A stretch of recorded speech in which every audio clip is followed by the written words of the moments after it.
আমাদের ইসলামী স্কলারদের একটি রোগ আছে, আর সে রোগটি হচ্ছে একটি কথা। আর সে কথাটা হচ্ছে আল্লাহই ভালো জানেন। তৃপ্তির ঢেকুর তুলে খুব সহজেই সহজ সরল সাধারণ মানুষের সামনে ওয়াজ মাহফিলের মজলিসে তারা বলে ফেলেন আল্লাহই ভালো জানেন। এই কথাটা তারা খুব জ্ঞানগর্ভ একটা ভাব নিয়ে বলেন। যেমন ধরুন, আলিফ লাম মিমের রহস্য আল্লাহই ভালো জানেন।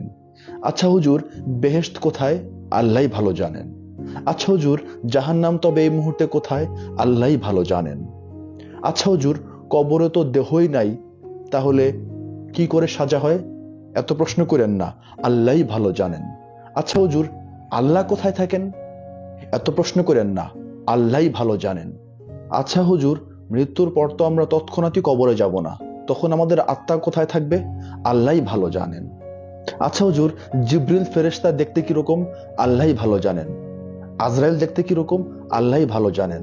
এই যে এত আল্লাহ ভালো জানেনের ভেতরে নিজের জানাশোনার কোনো খবর নাই, অথচ ভুলেও একবার উচ্চারণ করবে না যে হায় রে সাধারণ মানুষ, হায় রে মুসলমান ভাইয়েরা আমার, আসলে আমি নিজেই জানি না। এই যে আমি জানি না এই কথাটা বলতে তারা অপারগ, অনিচ্ছুক, তাই বলে আল্লাহই ভালো জানেন।